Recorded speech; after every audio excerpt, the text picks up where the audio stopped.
Good morning. I hope you enjoyed the holiday and were able to get some rest and some good food, and of course, spend some time connecting with loved ones. I'm Sanaa, and you're listening to Let's Grab Coffee on WYXR 91.7 FM. Every Monday morning, I'm joined by experts from across the country who are investigating our most pressing social issues and common curiosities.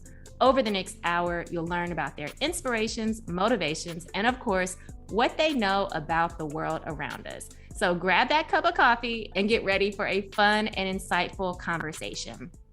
Now, I'm willing to bet that you or someone you know is an entrepreneur. In fact, since the start of the pandemic, we've seen more and more people take the leap into their passion projects, side hustle, or just their overall entrepreneurship journey.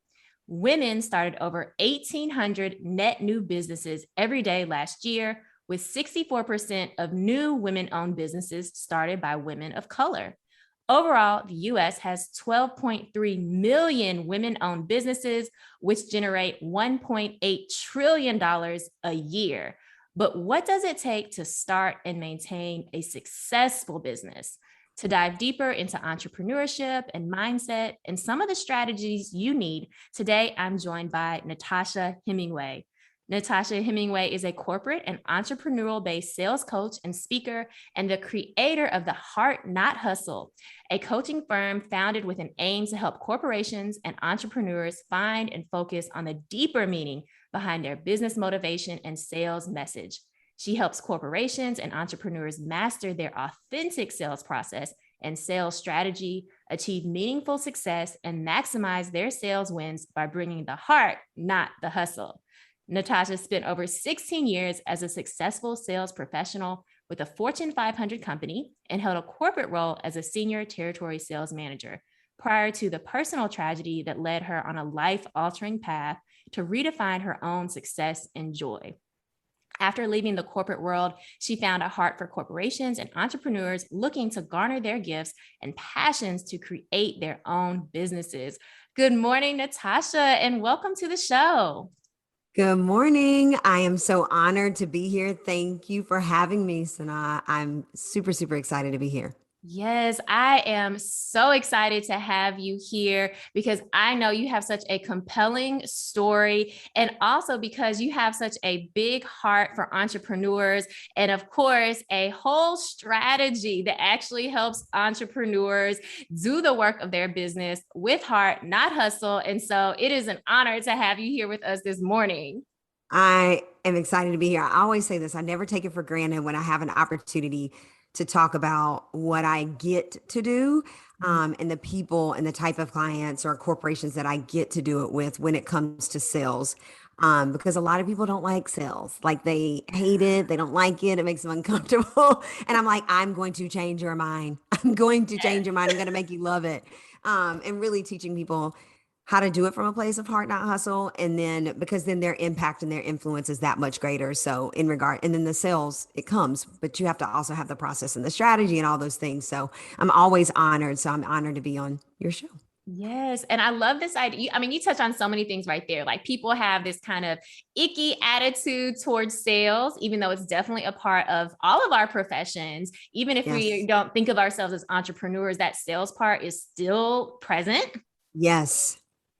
Yeah. And then also this idea of what you get to do, right? That mindset of what you get to do, not what you have to do, not what you're forced to do, but what you get to do. But tell me, have you always had this outlook towards sales and to this, like, I get to do these things? Yeah. I have, because I came out of college with a biology degree, thought I was going to go to med school, and I was like, to be an OBGYN, and I was like, nope, I'm not interested in going to school that much longer. And so I have this biology degree. And so now I'm like, what do we do with this now? Because I am a people person. Like, I love people. I'm a people person. I love to be in conversation and community, all that, and just serving and helping. That's just my nature. My mom's the same way. She's a nurse practitioner. And so I was like, I cannot be in anybody's lab. I'm not going to be in anybody's chemistry lab with this biology degree, locked up, cooped up, no windows. That is not me. And so I was like, I've got to find a career that is going to allow me to be able to be around people and Mhm. serve them, but also do it in this realm of like medicine, biology. And so I had been going to school for physical therapy, or I was, excuse me, getting my hours, working at the hospital, getting my hours and prep to apply for physical therapy school, which that's when they came out with a doctorate in physical therapy. Super excited, but everybody was trying to go into it. And I was like, I do not want to put all my eggs in one basket. Mm. No, we have to have a plan because my mom is not going to let me just stay here. I have Right. to get out. You graduate from college and then you're going to have to swiftly move. So I was like, I need to have this plan and not have all my eggs in one basket. And so back then, also, the pharmaceutical industry was like the hot thing.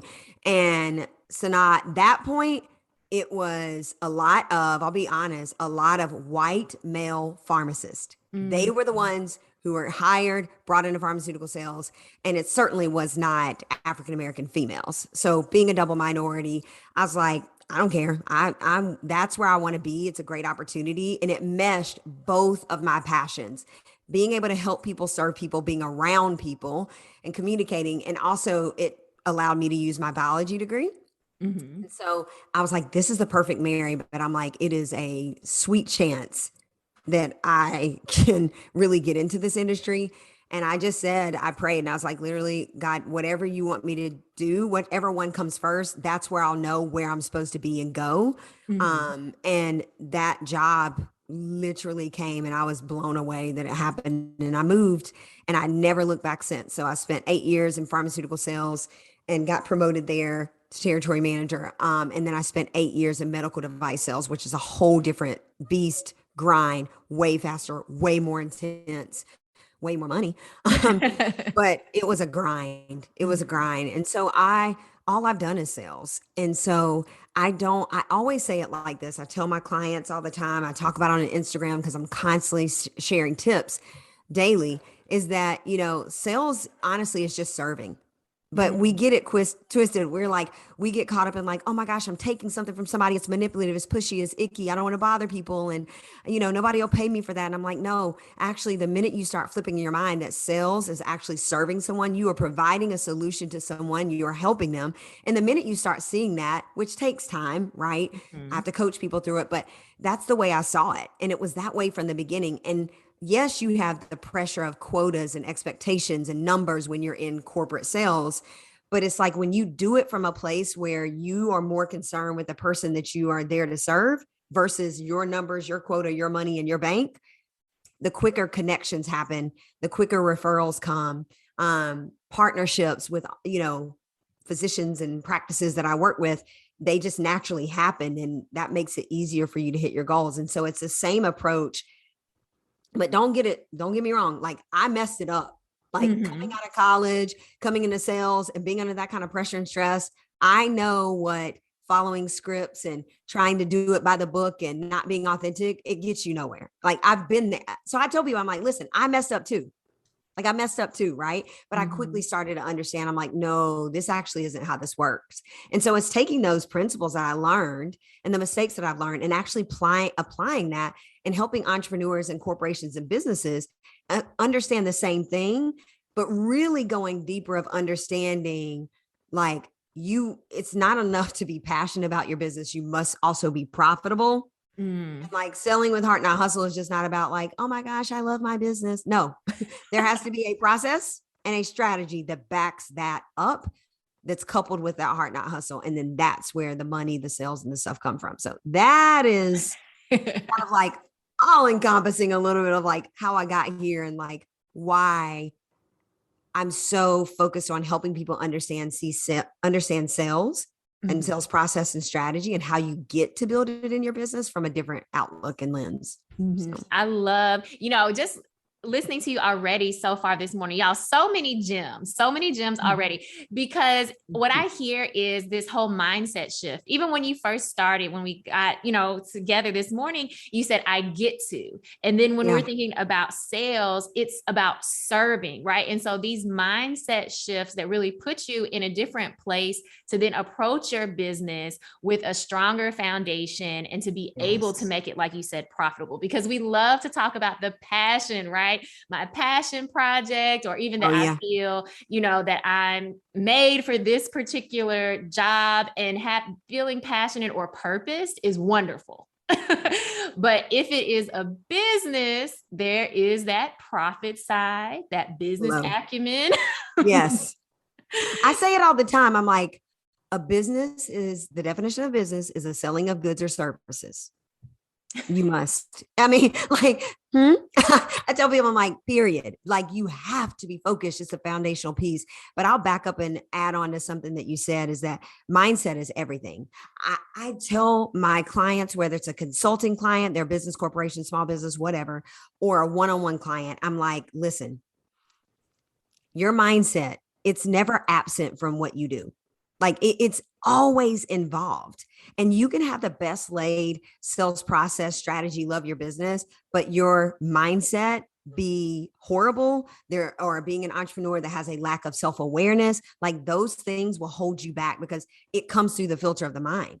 And so Yes. your lack of worth, value, your lack of belief of success, what will people think of you? All these fears that pop up, they're filtering in your mind. And if you don't have a strong mindset, you will crumble in this world of entrepreneurship. Yes, yeah, that's so true. There, and you just mentioned some of the common fears that people have, but how do people like get past these fears? And I think they're so common. So if people are listening, there's nothing wrong with you. Like this is No, very common. absolutely. That is, I love this question because I teach this thing called the fear to faith cycle. Mhm. And literally, God gave it to me in my season of darkness. And it's basically understanding that, like you said, fear, if you're listening, it's okay. Like you're normal. It's not something wrong with you. Fear is actually a natural. So I'm gonna get a little nerdy because y'all know I have Come a on. biology degree and I love talking about the brain, subconscious, all that conscious. And so, and the neurology behind it. And there's been tons of studies on it too, right? But fear is a natural survival instinct. Like it's a good thing. It's there for a reason. We need it. It keeps us from, let's say, for example, you go to visit the Grand Canyon, right? This is an example I give people. When you get close to the edge or when you go for the first time, I took my mom for her 70th birthday a couple of years ago and I'm like, oh, there's no railing. That's interesting. Like you get close to the edge, Sanaa, right? And your heart's like that's a natural, healthy response saying, don't get too close because if you get too close and you slip on that little red rock, you're going to be off the cliff and dead. Poof, gone, right? So our bodies tell us that for a reason. There's a neurological response that happens there. Our mind clicks in. It's like, hey, back up, not too close. But there's also a real thing behind false fear. So that's real fear. Then there's Mhm. false fear. And so false fear is that thing of like, you're not good enough. You're not worthy. Who would believe you? Who's going to pay you for that? I could never be successful. I'm not good enough. I was never good at this, or I've been raised, blah, blah, blah. That stuff is your subconscious. But a lot of times we hang on to those feelings. And I tell my clients all the time, feelings are not facts. Yes. So we have to go back to the facts, right? Because your feelings are saying you're not good enough. How are you going to be successful? Nobody's going to believe you. You cannot open that brick and mortar business. Are you kidding? Like it's going to tell you all of those things, but you actually have to go to the root, which in this fear to faith cycle, I talk to them about going back to the root of understanding. And the cycle runs like this. It's in a circle. And I'm actually getting ready to do something I'll tell you about later, as far as like how I'm going to actually help people in this little way. So there's the cycle is life event, fear. So life event, those are the things that have happened to you that have caused you to think about life differently. Did you get fired from a job? Did you go through a divorce? Have you lost a loved one? Have you experienced something from your childhood? There's all these things that come up and they happen. And we sometimes hold on to these things and the emotions and the feelings that they elicit or what somebody has said about us in those seasons or whatever. And we hold on to them, right? But when we are looking at that life event, the things that have caused us to look at life differently, those experiences, they a lot of times elicit some type of fear. Mhm. Fear of the process, fear of success, fear of not being good enough, fear of what will people think of me. Fear. I mean, I have like a list of these fears and where they kind of dump. And so all these like fears are showing up. And then in the next part of the cycle, it goes life event, fear, and then it goes to pause. Pause, and then it goes to choices, then it goes to action. So there's 5 steps to it: life event, fear, pause, choices, action. So I walked you through life event, fear, if you're trying to figure out how do you move yourself through it, right? Ooh, let me give you this nugget too. when you're in the fear zone, one of the biggest things that you can do for yourself, and everybody can do this like now, like the next time your subconscious tries to tell you something negative or about yourself or whatever, or fear rises up, one big question you can ask yourself is it true? So yes, I'm telling you to talk to yourself. Is it true? And I would say my name, Natasha, that I cannot open up this brick and mortar business that I know is like my calling, it's my passion, it's my purpose. It's been on my mind for years. The answer is no. 99.9% of the time, the answer is no, because A, you've not done it, or B, it's something that is, if it's an emotional thing or a thought processing thing, it's something that you're experiencing because of something else, or how you felt, or what happened to you as a child, or whatever. And it's like, it's not true. And so you're going back and planting yourself back in a truth, rooting to the fact, not your feeling, right? And so when you get to that point where you answer that, it's like, no, that's actually not true. I have nothing to back that up. I have no facts. I've not done anything because I've been sitting in fear. When you can root that, then your next step is to actually take one small, medium, big, I don't care, but it doesn't have to be huge action, right? So let's say it's doing a podcast. Like, you know, you've been wanting to do it and you're like, no, I can't. My voice is this. I can't do that. Nobody will listen. All the things, right? You stop yourself and you say, is it true that I cannot start a podcast? Well, the answer is no, that's not true. And so when you do that, your one small step of action is maybe solidifying your name, or maybe contacting a podcast.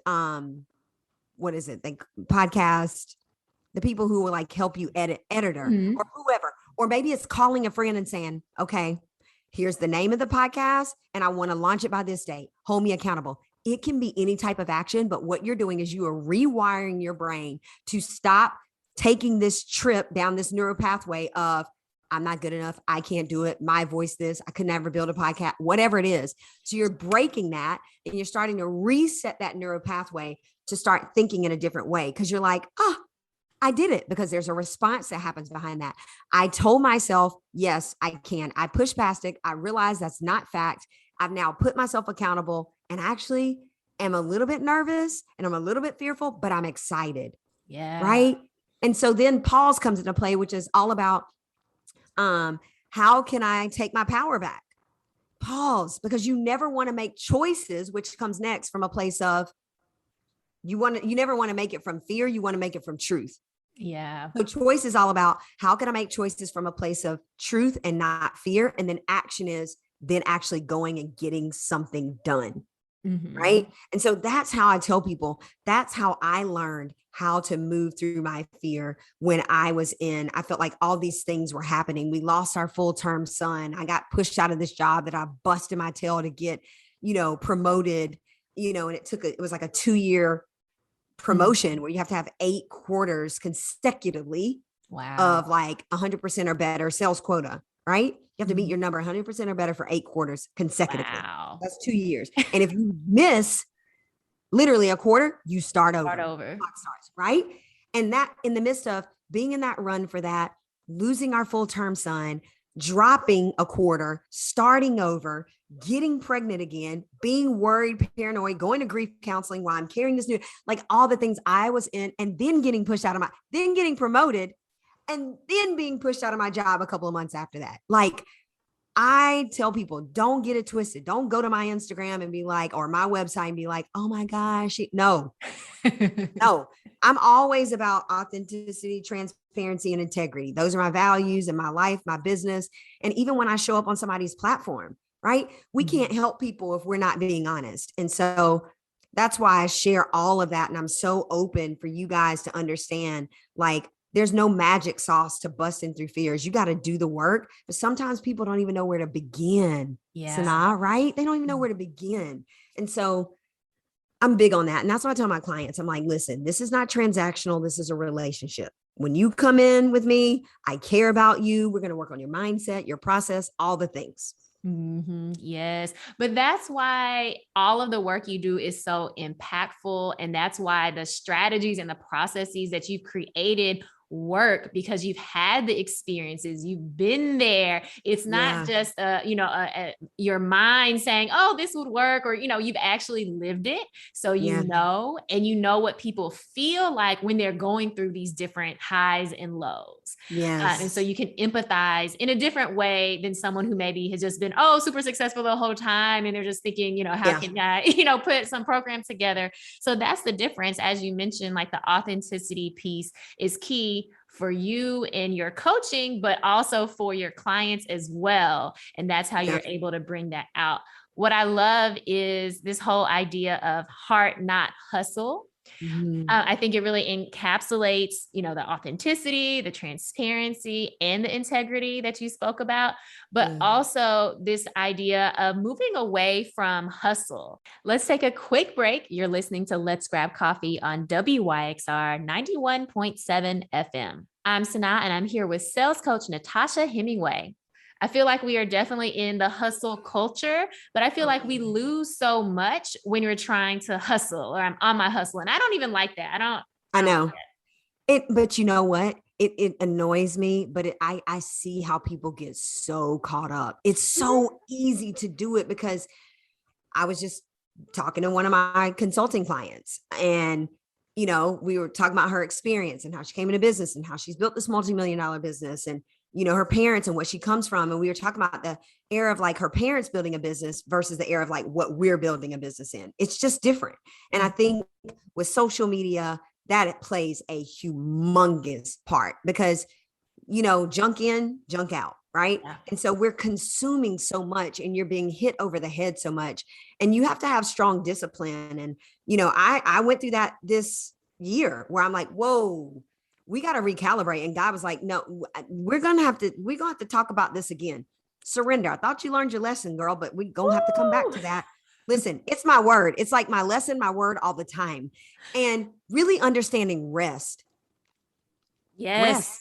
Yes. And like, because for me, I am a type A. I'm a perfectionist. On the Enneagram, I'll out myself. I'm a 2, which is the helper, but my wings are 3 and 1. 3 is the achiever, 1 is a perfectionist. So I'm kind of a lot.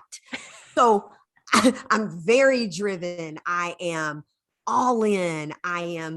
I'll serve until sometimes I sacrifice myself. That's not healthy.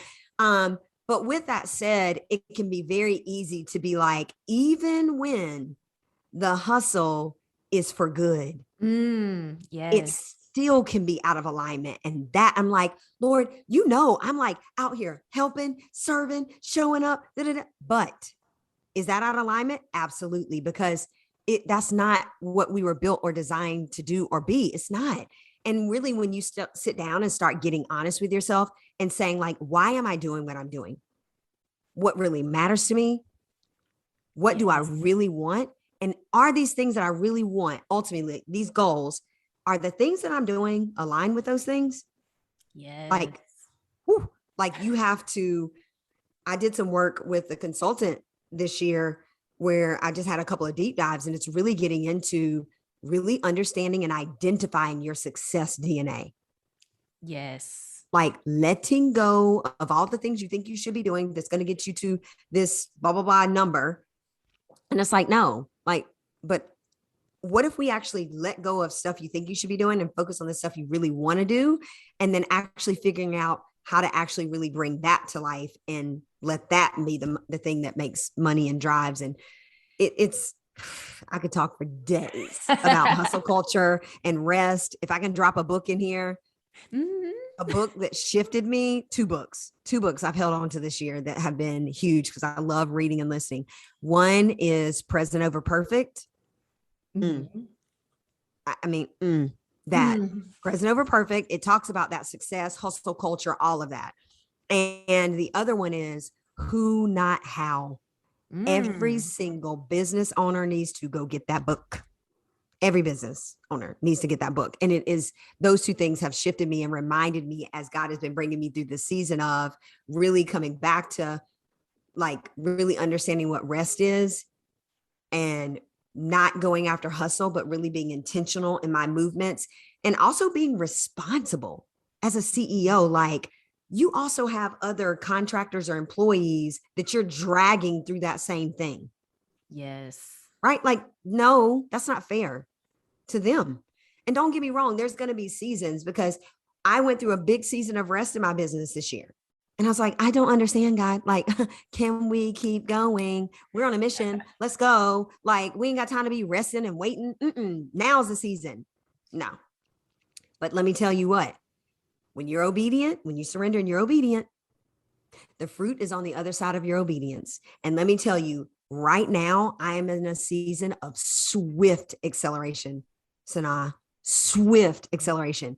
And like, to the point that I'm like, I literally said to my husband, oh, now I understand why he gave me that season of rest, because there's seasons in our business and there's a time and a place for it all. But hustling all the time, that ain't it. Mm. Not it.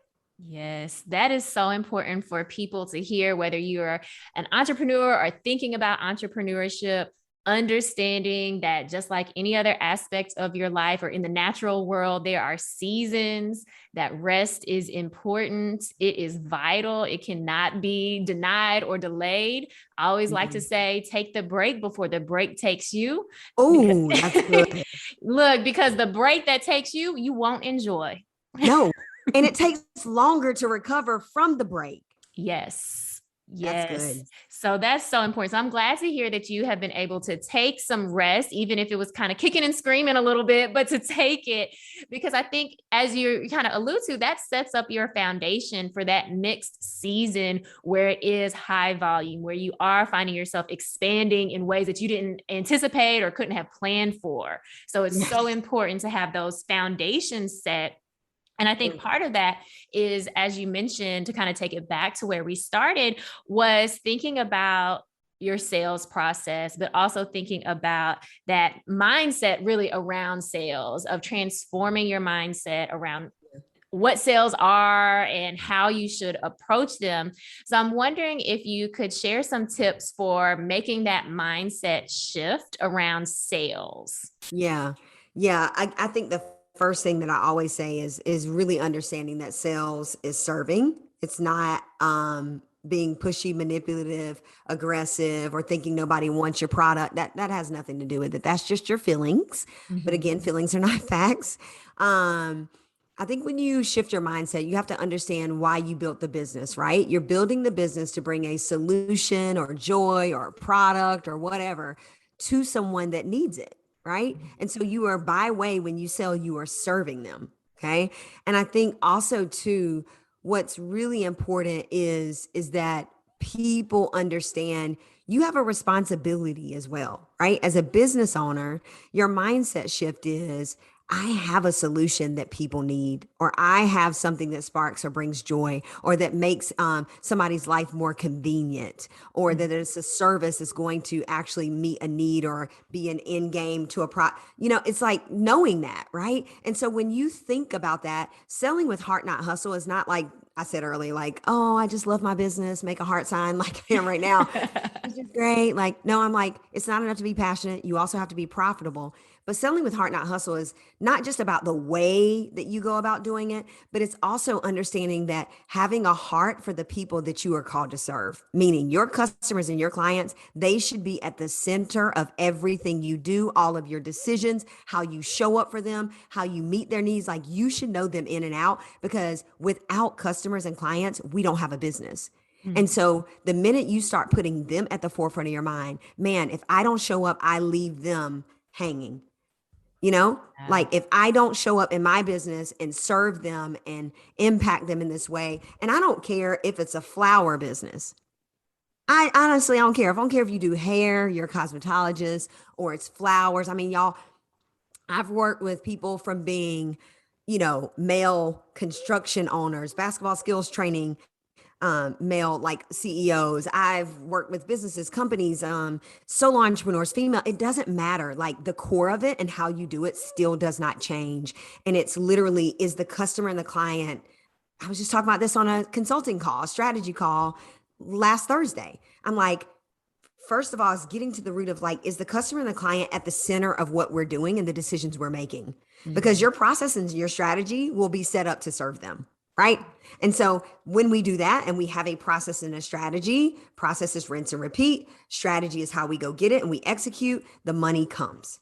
And so Mhm. understand, I think the biggest thing that I could say when it comes to shifting your mindset around sales is that you have to get out of your own way and put your clients at the forefront and have a heart to serve them and not hustle them. Because a lot of times we get in and we're like, how much money can I make off this business? Or how much money can I get off these clients? And how many people can I take on? Or overloading and taking on a bunch of people knowing you really can't serve them. And then your delivery drops because you're Mhm. doing too much because you're just trying to make a bunch of money. There's so many things that can get you out of alignment, which then will not allow you to make more money, Right. not allow you to sell more, right? Because you're doing it from a place of hustle.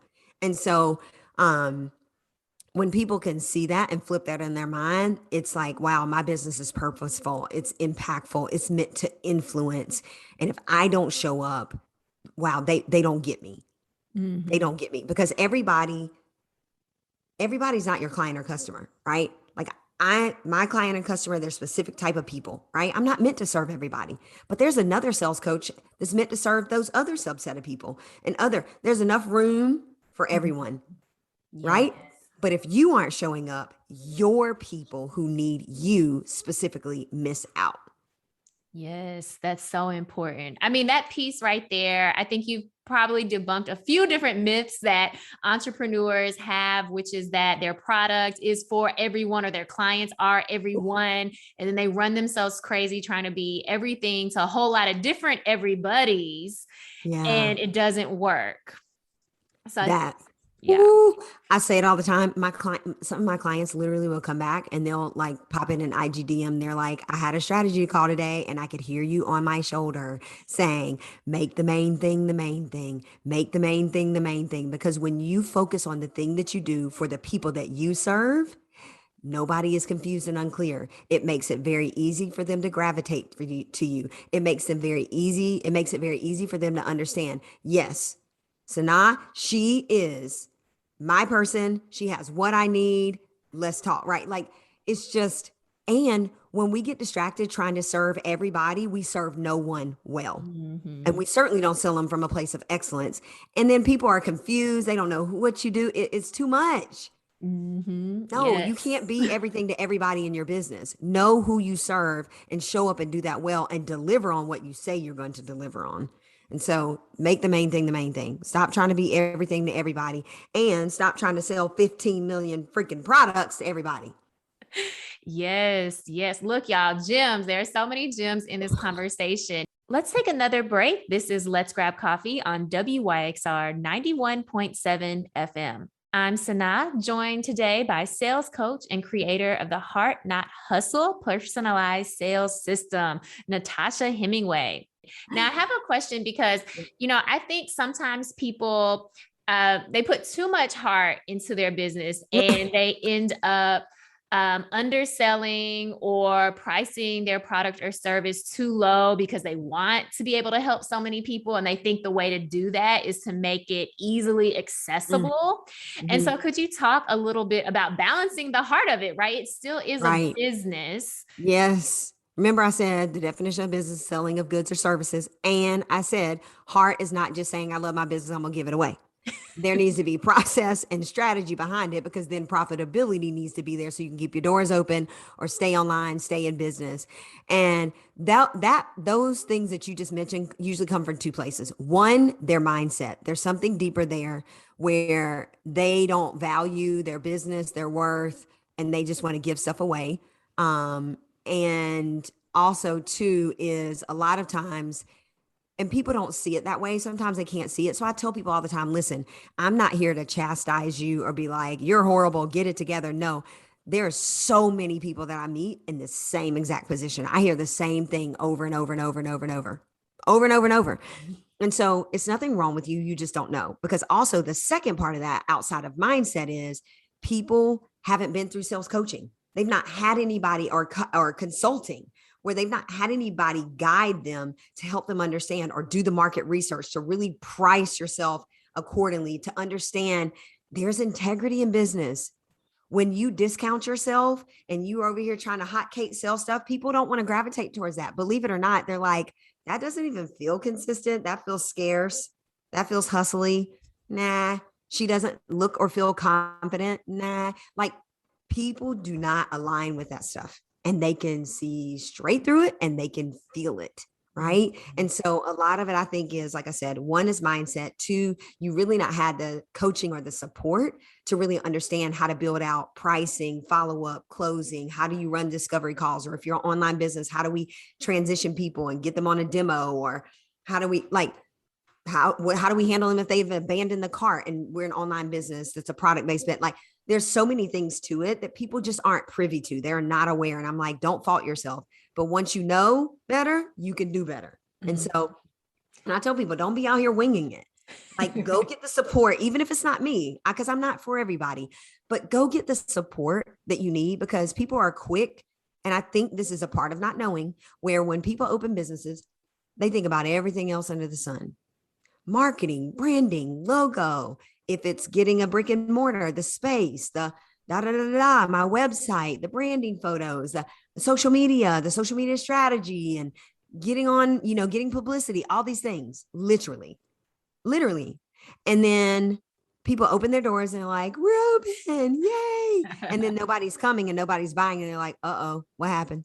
And then what people start doing is, Sanaa, they start tearing down all the things that they spent the money building, when the issue is over here. You never put a process or a strategy or sales messaging, any of that into place so that you can figure out, when I launch this thing or I open this business, how do I sell it?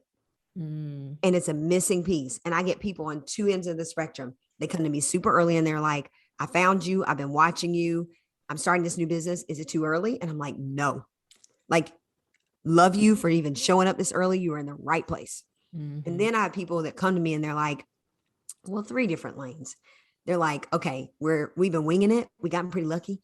Or we've had a lot of referrals and we're making money. Right. But we don't really know how to scale this thing. Our capacity is tapped out. We don't really have to scale it. We don't have sales process strategy. We need somebody to come in and handle sales. A lot of businesses get into that, small business. We need to come in and have someone handle sales. And I'm like, well, do you have a sales process or a sales strategy for them to follow? No? Okay. We need to start there first. Right. And then the other spectrum of people have been just burning it at both ends and they're not making money. And they're like, oh my gosh, like I've got to get this figured out or I'm not going to be in business anymore. And so that, having a heart for your business, we run that out and we run it pretty badly sometimes. And it just, honestly, again, it goes back to your mindset, and it goes back to, you got to get the support and the coaching or the consulting to have the sales messaging, the process, the strategy, being focused, yeah, Yes. it's all those things. It's all those things. I think it's so, sometimes people get led astray, especially as you mentioned, we have social media, we have so many, new businesses popping up, and we see what we see what people show us. But we miss out on the behind the scenes, if they have a behind the scenes, right? If they have the support, because sometimes folks look successful, but their business actually isn't profitable. Ooh, but we don't know that. So we think we can just get the logo, the Instagram handle, do all the, things you see, and don't realize, well, no, the people who are actually successful have other experts that they go to so that they can set up the foundation. Constantly. I'm like, my business makes more money than me. I always say that jokingly, because I'm constantly investing into contractors or people into my business who have an expertise in a level that I don't have. And so there is no winging it if you're really trying to build it. And also too, if you're not profitable, it's okay. It takes time. I don't think we're also patient, Sanaa, with our businesses and the amount of work and time that it takes to build a business. I wasn't profitable overnight. This takes time. And I tell people all the time, sales is not no microwave process. Don't come to me thinking you're getting scripts and I'm going to make you drop $1 million out of your hands. Like, no, it's a process and it takes time and you have to be willing to do the work. And it happens fast for some people and some people it doesn't, but you're going to grow and it's necessary because you cannot afford to wing it because you'll run out. Yeah. Yeah, absolutely. And that just reminds me of what you said earlier about the rest piece, right? So when you have the right people, the right support team, know who the experts are that you can go to reinvest in your business, then you don't have to feel like you're, burning the candle at both ends. You can actually incorporate rest into your plan, into your process as well. Yes. And it's necessary. If you're CEO, you're a business owner, and you're building, like, you can't run at that pace, but for so long. Yeah, You can't absolutely. run at that pace for so long. And you have to, even if you're like me, where I'm like, rest, huh? But like having people that are in your business, your team, that will hold you accountable to that. Mm-hmm. And that's been a game changer for me this year, is my team holding me accountable to that. Ooh, accountability is hard though. So could you talk briefly about finding the right people for your team and accepting them holding you accountable? Because I think that's part of the problem too. Sometimes we get the team players, we get the people who are good at whatever aspect we need them to do, but then they hold us accountable and we're like, wait a minute, Yeah. hold up. Yeah.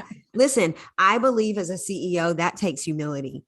Mhm. If you're going to hire people, hire good people that you trust, and hire people that when they say something, you listen.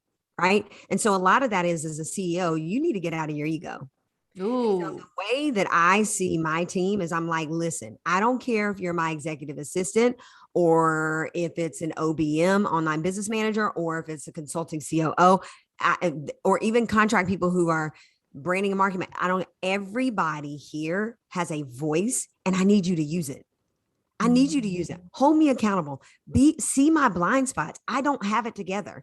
I gain nothing by letting my ego try to be like, oh my God, I have it figured out, I'm the CEO. No, sit down, get out of your ego, and hire good people who are for you and that are in alignment with you. And not just that their job responsibilities line up, but their values line up to you.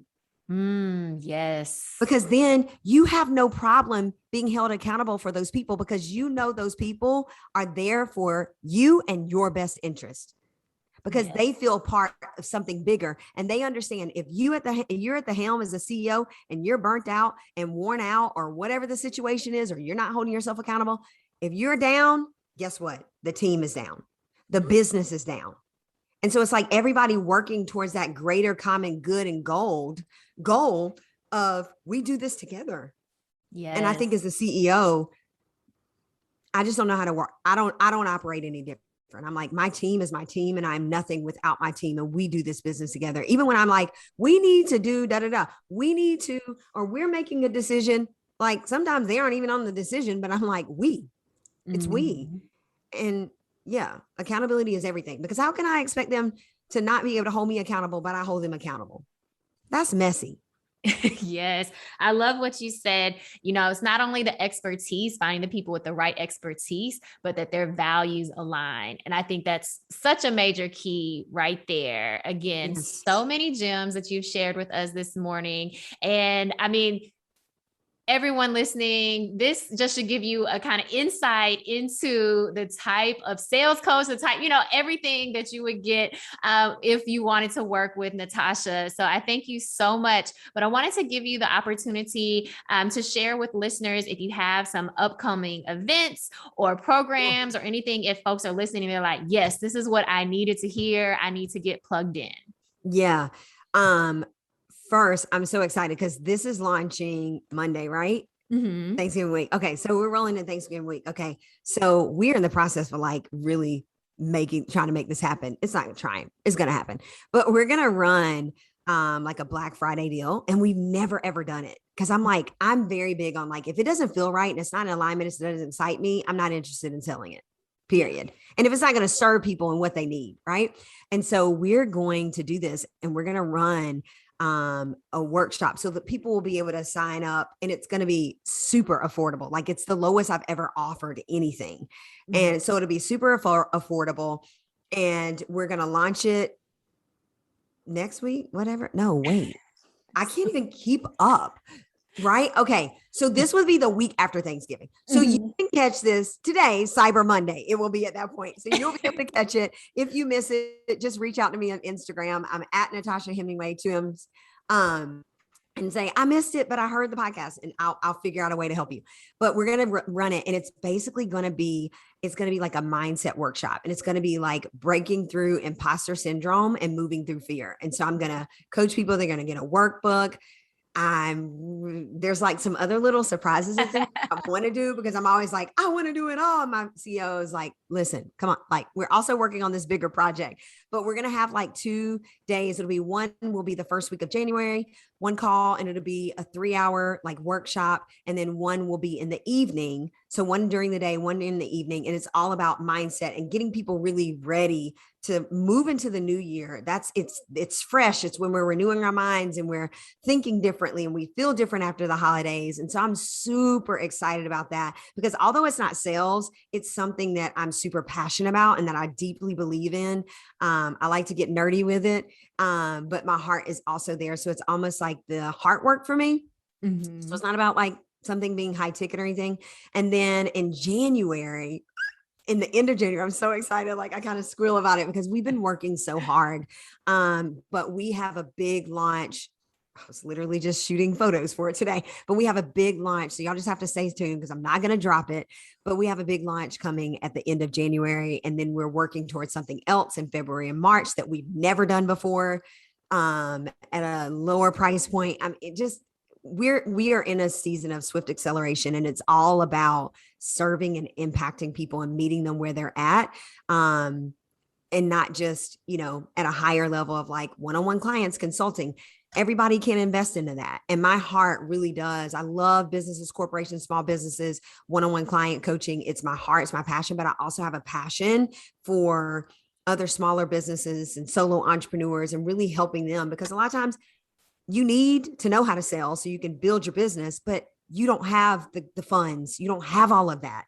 And so really being able to truly try to meet people where they are at a very, kind of like step ladder approach, right? And let people grow into that. And so that makes me super excited and very passionate. I know I've been called to impact a lot of people. And this new thing in January will allow us to be unlimited as to how we serve and show up for people. And I'm just so pumped. I can't wait till it gets here. And we've been working our tails off, like as a team, y'all. Oh, it's a lot, but it's going to be so worth it. So I'm excited. Sorry, a little bit of tease, a little bit of transparency. Like I said, this will run Thanksgiving to Cyber Monday. So if you miss it, just hit me in the back end, as long as the spots are not filled.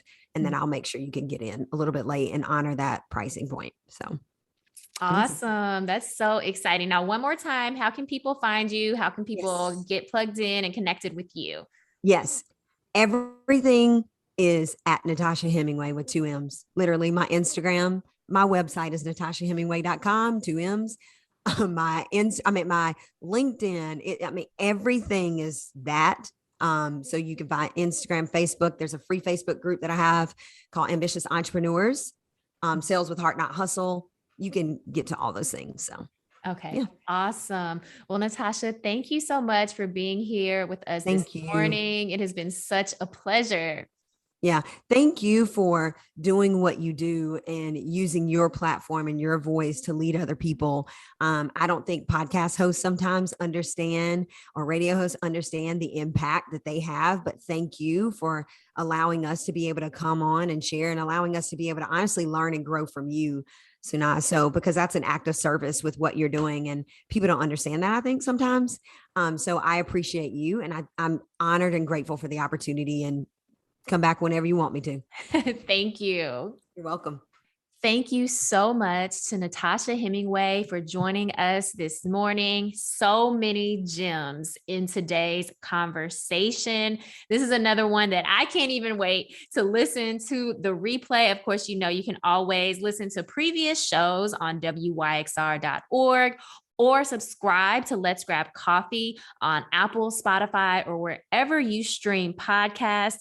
Like I said, so many gems in today's conversation. And if you are an entrepreneur or getting started on your entrepreneurship journey, I feel like this was just the tip of the iceberg. So definitely you can connect with Natasha. She shared her Instagram and all of her socials and website, Natasha Hemingway.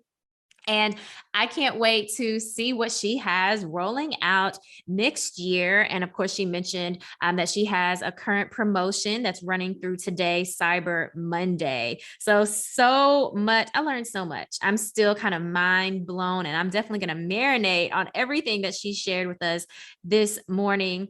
But I think for my positive note, I just want to reiterate something that Natasha said, which is acknowledging and identifying when we have false fears. I think it's so easy to get trapped into the fears and insecurities that we may have. But as she mentioned, we have to interrupt those fears. We have to remind ourselves that feelings are not facts, and to ask ourselves, is it true that whatever that fear is or whatever that insecurity is? And I thought that was such a great practical tip, something that we can all use to ask ourselves, is this true? Is this true? What I'm thinking, is it true? Is it based in facts? And probably what we will know is that no, it's not based in facts. Then we can make some different choices. Well, this has been Let's Grab Coffee on WYXR 91.7 FM. I'm Sana, and I'm here every Monday morning, and I can't wait for you to be back here next Monday as well.